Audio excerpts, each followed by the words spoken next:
नागपुर में मेट्रो का second phase का काम चालू हो चुका है और ये सेकंड फेज़ का जो काम है नागपुर के चारों ओर पे, वो काम कहाँ से कहाँ तक चालू हुआ है और उस काम के लिए कितना बजट डिसाइड। जय हिंद, जय महाराष्ट्र सर्व लोकांना। माझे नाव है नवीन उके और आज हम बात करने वाले हैं जो नागपुर में मेट्रो का मतलब मेट्रो के सेकंड फेज़ का जो काम चालू हुआ है उस बारे में। अगर हम देखा जाए किसी भी सिटी की अगर कनेक्टिविटी की बात की जाए, अगर हम जो बोलते हैं ना दड़न वड़न, जो सबसे इम्पोर्टेंट पार्ट रहता है वो रहता है एक तो बाय रोड बाय एयर, और उसी के साथ साथ मेट्रो उसमें बहुत अहम रोल निभाती है। क्योंकि ऐसा देखा गया है जब मेट्रो नहीं थी तो उससे पहले जो ऑटो वाले थे या फिर जो बस का एक टाइमिंग था वो क्लियर नहीं रहता था।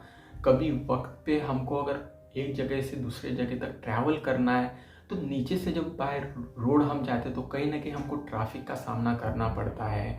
तो ये सारी दिक्कत को एक तरह से ख़त्म करने का काम बहुत अच्छी तरह से मेट्रो ने किया है और नागपुर वासियों के लिए तो बहुत खुशी खबर है कि जो सेकंड फेज़ है जो नागपुर का चारों ओर है तो वहाँ पे नागपुर में मेट्रो का ये सेकंड फेज़ का काम ये चालू हो चुका है। क्योंकि जब हम किसी सिटी की बात करते तो उसमें इम्पोर्टेंट पार्ट आता है कि हमको एक जगह से अगर दूसरी जगह तक जाना है तो हमारे पास कितने ऑप्शन अवेलेबल है। ऑटो अवेलेबल है या बस अवेलेबल है, उसी के साथ साथ और क्या क्या कनेक्टिविटी है जो हमारे लिए बहुत इम्पोर्टेंट रहती है। तो उसमें ये जो मेट्रो है बहुत इम्पोर्टेंट उसमें रोल ये कायम होती है। अगर आज देखा जाए तो उसी तरह से जो मेट्रो मतलब मिट्टी की जो टेस्टिंग है जून के एंडिंग तक ख़त्म हो जाएगी और फिर उसी के साथ साथ में जो मेट्रो का काम है वो स्टार्ट उसके बाद में हो जाए। उसी के साथ साथ में बहुत लोगों की क्वेश्चन रहती है कि जो सेकंड फेज है वो कहाँ से कहाँ तक रहेगा। तो उत्तर साइड में ये कनान तक रहने वाला है और उसी तरह से जो दक्षिण साइड है मतलब वो रहेगा भुट्टी बोरी तक। और अगर हम पूर्व की बात की जाए तो पूर्व जो ट्रांसपोर्ट नगर कापसी है वहाँ तक पूर्व में रहेगा। और उसी तरह से हम नागपुर पश्चिम की बात की जाए तो जो पश्चिम में रहेगा वो हिंगना तक रहेगा। तो ऐसा अगर हम देखा जाए तो ये नागपुर के चारों ओर सेकंड फेज का ये काम रहेगा। अगर देखा जाए जो सेकंड फेज है वो कितना किलोमीटर का रहेगा तो अगर मिहान से लेकर बात की जाए भुट्टी बोरी तक तो ये 18.6 किलोमीटर रहेगा।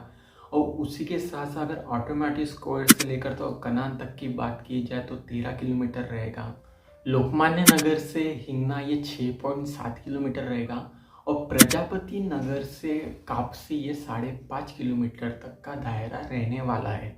मेट्रो के पहले फेज में ये लागत 8,680 करोड़ रुपए आई थी तो दूसरे फेज में 6,708 करोड़ ये खर्चा आएगा ऐसा अनुमान लगाया गया है। अगर देखा जाए तो खर्चा कौन करने वाला है तो केंद्र सरकार और ये राज्य सरकार ये समान तौर पे खर्चा करने वाले हैं।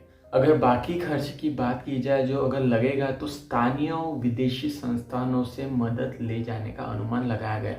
तो इतना बहुत अच्छा ये है कि आने वाले दिनों में और एक्सपांड मेट्रो हो जाने की वजह से जो एक और एडवांटेज वहाँ के लोगों को मिलेगा जिनको अभी मतलब जहाँ से मेट्रो स्टार्ट होती है वहाँ तक उनको आने के लिए जो अदर्स ट्रांसपोर्ट का जो ये करना पड़ता है कि उन पे डिपेंड रहना पड़ता है।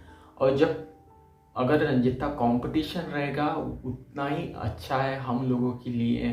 अगर कंपटीशन नहीं रहा तो मोनोपोली आ जाती है और मोनोपोली आने के वजह से जैसा चाहे वैसा वो अपनी तरह से रेगुलेट कर सकते तो काफ़ी इम्पोर्टेंट हो जाएगा और बहुत अच्छी बात हो जाएगी वहाँ के रहने वाले लोगों के लिए।